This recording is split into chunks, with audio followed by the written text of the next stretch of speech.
The Prince Who Could Not Dream. Once upon a time, in a golden palace atop a hill of clouds, there lived a young prince named Corwin.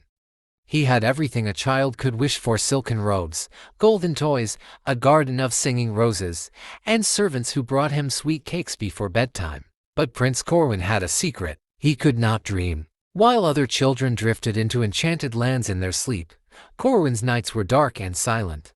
He would lie in his royal bed, staring at the ceiling, waiting for dreams that never came. The royal dream keepers tried everything: star-scented pillows, lullabies sung by moonlight, even magical feathers from the sleepy swans of the north, but nothing worked. "How can I be a great king one day," Corwin sighed, "if I cannot even dream?" His heart grew heavy, and joy began to fade from his days. One morning, as the sky painted itself in soft lavender, an old woman arrived at the palace gates.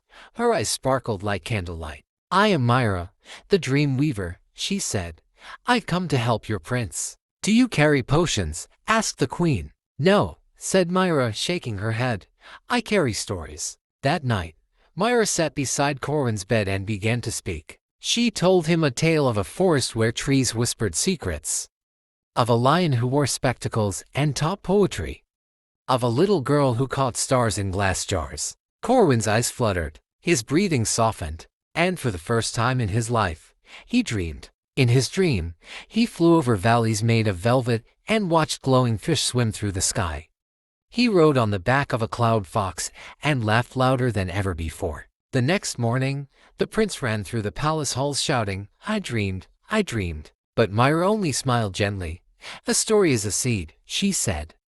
"Water it, and your dreams will bloom." From then on, Myra visited every night, weaving magical tales that took Corwin to distant lands, underwater kingdoms, mountains that sang, and caves filled with talking stones. But one day, Myra did not come. Corwin waited and waited. The clock chimed midnight, and his room felt colder than usual. "Where is she?" he whispered. Then he remembered her words: "A story is a seed. Water it." So he sat up in bed, took a deep breath, and began to tell himself a story. It was clumsy at first: a dragon with a mustache, a castle made of jelly beans. But slowly, his voice grew steadier, his eyes grew heavy, and that night, Corwin dreamed on his own. The next day, Myra returned. "You've grown," she said proudly. Corwin smiled. "You gave me the first seed. Now I'll plant more." Years passed. The prince became a kind king. He built a library of dreams where children could read stories and share their own. He invited storytellers from every corner of the realm to perform under the moonlight. And every night, the king sat by the fire, whispering stories to children who had lost their dreams just as he once had.